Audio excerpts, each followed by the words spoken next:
Drugs பிரச்சனை, கஞ்சா, முக்கியமாக கஞ்சா பிரச்சனை திருவண்ணாமலையில் எல்லா பக்கமும் இருக்கு. அதை கடுமையான நடவடிக்கை மூலம், குண்டர் தடுப்பு நடவடிக்கையின் மூலம் யாரா இருந்தாலும் குண்டர் சட்டத்தில் அரெஸ்ட் பண்ணி கஞ்சா யார் சேல்ஸ் பண்ணாலும் உடனடியாக குண்டர் சட்டத்தில் அடைக்க சொல்லியிருக்கோம். அதோட முக்கியமான இன்னைக்கு ஒரு விவாத பொருள் என்னன்னா, தமிழக மக்களுக்கு நாங்கள் பதிவு பண்றோம்.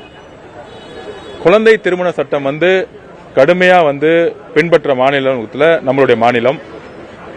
ஆனா 13 18 வயசுக்குள்ள கன்சீவ் ஆகிறது, அதாவது கருவுறது அதிகமாக இங்க இருக்கு. கிட்டத்தட்ட 1000 பேர் 1200 பேர் வருஷம் வருஷம் கருவுறாங்க. 15 வயசு 16 வயசுலாம் கன்சீவ் ஆறாங்க. அப்போ அவங்களுடைய உடல்நிலை பிரச்சனை, கல்வி, ஹையர் எஜுகேஷன் எதுவுமே கிடைக்கிறது இல்ல. அந்த அளவுக்கு இங்க இருக்கக்கூடிய குக்கிராமங்கள் இன்னும் பெண் கல்வியில ஒரு விழிப்புணர்ச்சி இல்ல.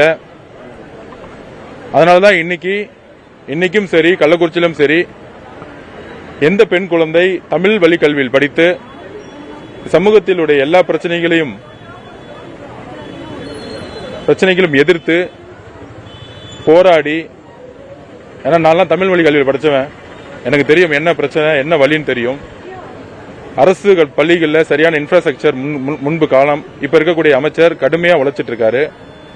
அவர் தமிழ் வழி கல்வியில் படித்து ஒரு சாதாரண ஒரு பிரைவேட் ஸ்கூல் மாதிரி இன்ஃப்ராஸ்ட்ரக்சர் கம்மியா இருந்தாலும் தன்னம்பிக்கையோட போராடி இன்னைக்கு பிஎஸ்டி காலேஜில் டாக்டர் ஆன இங்க இருக்கக்கூடிய சகோதரி ஆகட்டும், கள்ளக்குறிச்சியில் ராஜேஸ்வரி ஆகட்டும், நவீனா ஆகட்டும், இந்த மாதிரி ஒரு முன்னுதாரணங்களை அவங்க வீட்டுக்குள்ள போய் அவங்களுக்கான ஒரு அங்கீகாரத்தையும் பாராட்டையும் கொடுத்து இங்க இருக்கக்கூடிய ஒவ்வொரு பெண் குழந்தைகள்ட்டையும் நம்மளும் படிச்சா ஒரு டாக்டர் ஆகலாம், ஒரு ஐஏஎஸ் ஆகலாம் அப்படிங்கிற ஒரு உறுதிமொழியை முக்கியமாக வட மாவட்டத்தில் இருக்கக்கூடிய பெண் குழந்தைகளுக்கு கொடுக்கணும்.